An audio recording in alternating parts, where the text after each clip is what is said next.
आप सभी मजे में है ना। आज के इस वीडियो में हम कक्षा 7 के विज्ञान के दूसरे अध्याय प्राणियों में पोषण के विषय में और अधिक जानकारी प्राप्त करेंगे। आज की इस वीडियो में हम मानव में पाचन के विषय में चर्चा करने वाले हैं। मानव में मुंह द्वारा ग्रहण किया गया भोजन एक सतत नली से होकर के गुजरता है, जो मुख गुहिका से प्रारंभ होकर गुदा तक जाती है। हम जो भी भोजन ग्रहण करते हैं वे हम हमारे मुंह द्वारा ग्रहण करते हैं और वहां से लेकर के गुदा तक संलग्न एक नलिका बनती है। इस नली को विभिन्न भागों में हम बांट करके अभ्यास कर सकते हैं, जिसमें मुख गुहिका, ग्रास नली या ग्रसिका, आमाशय, क्षुद्रांत या छोटी आंत, बृहदांत्र या बड़ी आंत, मलद्वार या गुदा, यह सभी अंग मिलकर के संपूर्ण आहार नाल अथवा पाचन नली का निर्माण करते हैं। कुछ संबद्ध ग्रंथियां जैसे कि लाला ग्रंथि, यकृत और अग्न्याशय भी पाचक रस का स्राव करते हैं, जो कि आहार के पाचन में मदद करते हैं। यह तीनों ग्रंथियां सहायक पाचक अंग कही जाती हैं। इस प्रकार आहार नाल एवं संबद्ध ग्रंथियां मिलकर पाचन तंत्र का निर्माण करती हैं। आइए इस चित्र में हम चर्चा करते हैं कि कौन सा अंग किस नाम से जाना जाता है। यह मुख गुहिका है, इस रचना को लाला ग्रंथि कहते हैं। यह ग्रसिका है, यह रचना पित्ताशय कही जाती है। इस रचना को बृहदांत्र कहते हैं। यह रचना छोटी आंत कही जाती है। यह रचना मलाशय है। यह रचना गुदा कही जाती है। यह रचना यकृत कहलाती है और यह रचना अग्न्याशय के नाम से जानी जाती है, जो कि संपूर्ण पाचन तंत्र की रचना करते हैं। आइए अब हम एक एक करके प्रत्येक अंग और उसके कार्य के विषय में चर्चा करते हैं। भोजन का अंतर्ग्रहण मुख द्वारा होता है। आहार को शरीर के अंदर लेने की प्रक्रिया अंतर्ग्रहण कही जाती है। हमने पिछले वीडियो में ऐसी बहुत सारी आहार के अंतर्ग्रहण की विधियां देखी थी।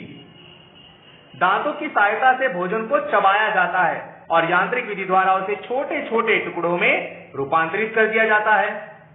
प्रत्येक दांत मसूड़ों के बीच अलग अलग गर्तिका में धसे होते हैं।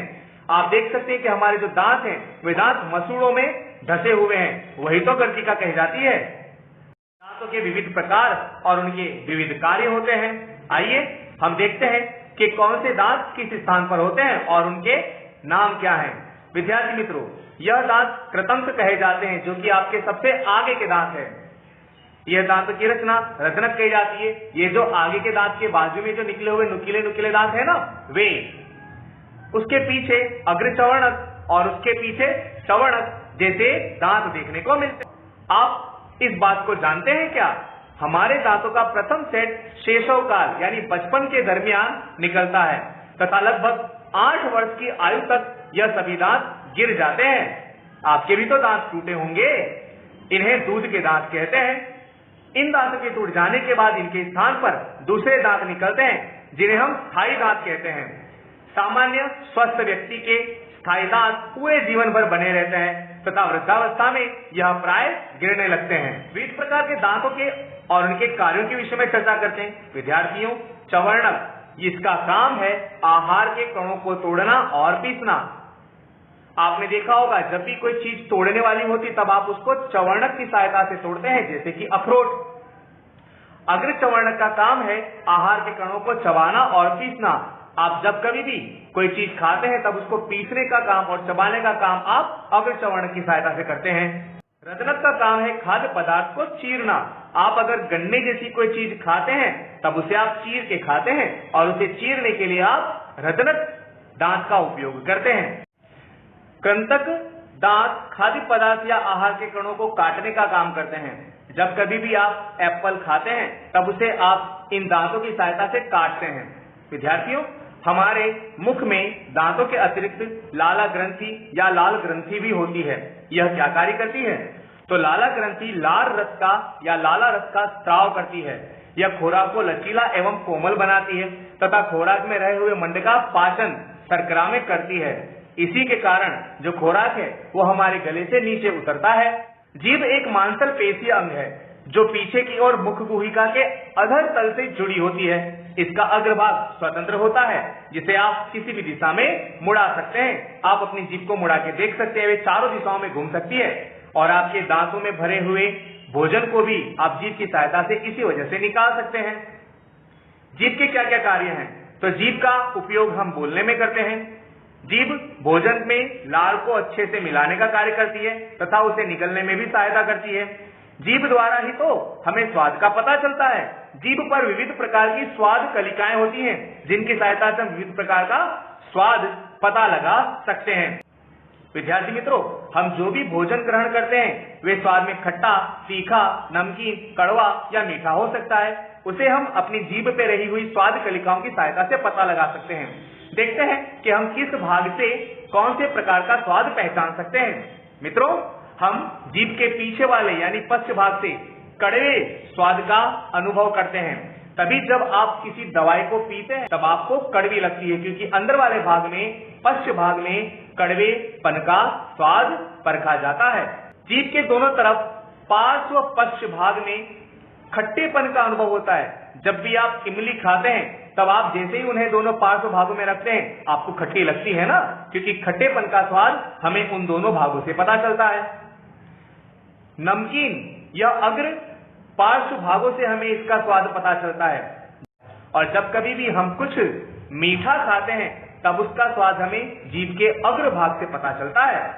ये सभी जीभ की स्वाद कलिकाएं हैं। अब हम चर्चा करते हैं भोजन नली की। आप इस चित्र में देख सकते हैं कि ग्रसिका कौन सी रचना है।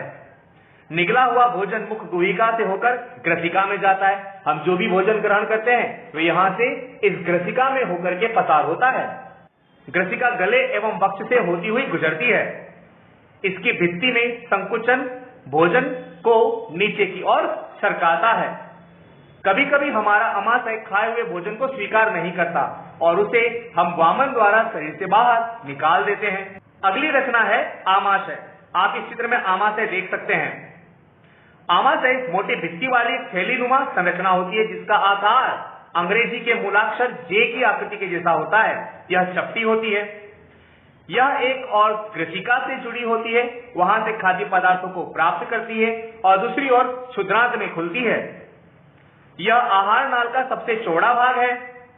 आमाशय में आंतरिक सतह पर श्लेष्म पदार्थ, हाइड्रोक्लोरिक अम्ल तथा पाचक रसों का स्राव होता है और यही पदार्थ आहार के पाचन में महत्व की भूमिका अदा करते हैं। आइए अब इनके विषय में जानकारी प्राप्त करते हैं कि आमाशय से स्रावित पदार्थ क्या कार्य करते हैं। तो सबसे पहले हमने चर्चा की श्लेष्मा पदार्थ। यह पदार्थ आमाशय के आंतरिक स्तर को हाइड्रोक्लोरिक अम्ल से होने वाले नुकसान से सुरक्षा प्रदान करता है।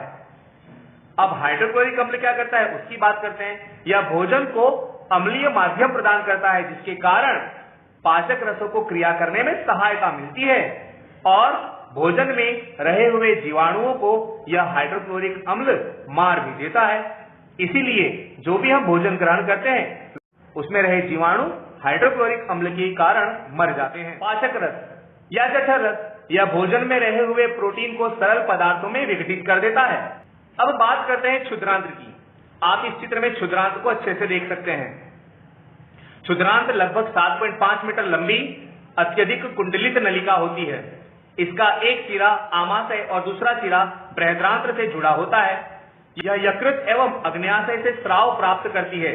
इसके अतिरिक्त इसकी भित्ति से भी कुछ रसों का स्राव होता है, जो कि भोजन के पाचन में मदद करती है। आप इस रचना में यकृत को देख सकते हैं।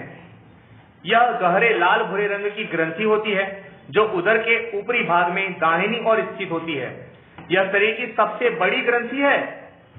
यह पित्त रस का स्राव करती है जो एक थैली में संग्रहित होता है और इस थैली को पित्ताशय कहते हैं। पित्त रस खुराक में रहे हुए वसा का पाचन करती है, यानी वसा का पाचन करने के लिए हमें पित्त रस की आवश्यकता होती है। आप इस रचना में अग्न्याशय को देख सकते हैं। यह हल्के पीले रंग की ग्रंथि होती है। आमाशय के ठीक नीचे स्थित होती है। अग्न्याशय से अग्न्याशय रस निकलता रहता है जो कि कार्बोहाइड्रेट एवं प्रोटीन पर प्रक्रिया करता है और उनको सरल स्वरूप में परिवर्तित कर देता है।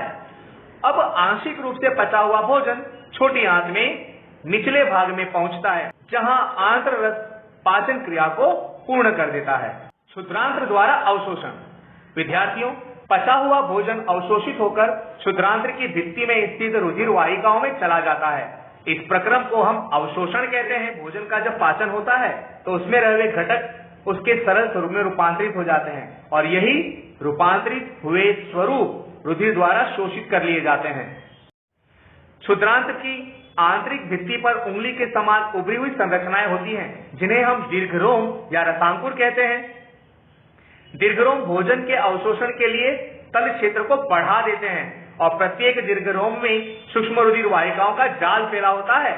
दीर्घरोम की सतह से पचे हुए भोजन का अवशोषण होता है तथा यह रुधिर वाहिकाओं में चला जाता है। इन पदार्थों का स्थानांतरण शरीर के विविध भागों में होता है, जहां उनका उपयोग जटिल पदार्थों को बनाने में किया जाता है और इसी प्रक्रिया को स्वांगीकरण के नाम से जानते हैं। जो भी शोषित किया हुआ पदार्थ होता है वे प्रत्येक अंग तक पहुंचाया जाता है, वहां उसका संग्रह जटिल पदार्थों के रूप में होता है और यही प्रक्रिया स्वांगीकरण के नाम से जानी जाती है। भोजन का वह भाग जो बिना पचा रह जाता है, जिसका अवशोषण नहीं होता, उसे बड़ी आंत में या बृहदांत्र में भेज दिया जाता है। बृहदांत्र क्षुद्रांत्र की अपेक्षा चौड़ी और छोटी होती है। ये लगभग 1.5 मीटर जितनी लंबी रचना है। बृहदांत्र का मुख्य कार्य जल एवं कुछ लवणों का अवशोषण करना होता है। बचा हुआ जो भोजन है, जो भोजन नहीं पचा है अथवा अपचित पदार्थ मलाशय में चला जाता है और अर्धठोस मल के रूप में वहीं पर रहता है। समय समय पर गुदा द्वारा यह मल शरीर से बाहर निकाल दिया जाता है और इस प्रक्रिया को हम निष्कासन कहते हैं। आप सुबह सुबह जो शौच क्रिया के लिए जाते हैं वह प्रक्रिया निष्कासन ही तो है। तो विद्यार्थी मित्रों, आज के इस वीडियो में हमने मनुष्य के पाचन तंत्र और मनुष्य में पाचन की प्रक्रियाओं के विषय में जानकारी प्राप्त की। हम एक बात और आपको बताना चाहेंगे कि हमें अपने दांतों को समय समय पर साफ करते रहना चाहिए, क्योंकि जब भी हम किसी भी प्रकार का भोजन ग्रहण करते हैं तो कई बार वो हमारे दांतों में फंसा रह जाता है और यदि हम हमारे दांतों को साफ नहीं करते तो उसमें कई सूक्ष्म जीव पड़ जाते हैं, जिसके कारण हमारे दांतों का क्षयन होता है, वे सड़ते भी हैं। दांतों का क्षय होने के कारण लंबे समय के बाद वे दांत टूटकर गिर भी जाते हैं। इसलिए हमें हमारे दांतों की सफाई नियमित तौर पर करते रहनी चाहिए। आज के इस वीडियो में हमने मनुष्य के पाचन तंत्र के विषय में जानकारी प्राप्त की तथा विविध प्रकार के पाचक अंग किस तरह से पाचन की क्रिया करते हैं उसके विषय में जानकारी प्राप्त की। आप इस वीडियो को लाइक करें तथा अपने अन्य मित्रों को शेयर करें ताकि वे भी इस वीडियो को देख करके और अधिक ज्ञान प्राप्त कर सकें। चैनल को सब्सक्राइब जरूर करें ताकि जब भी हम नई वीडियो अपलोड करें आपको उसका ज्ञान तुरंत मिल जाएगा। इस पाठ से संलग्न और ज्ञान हम अगले वीडियो में देखेंगे।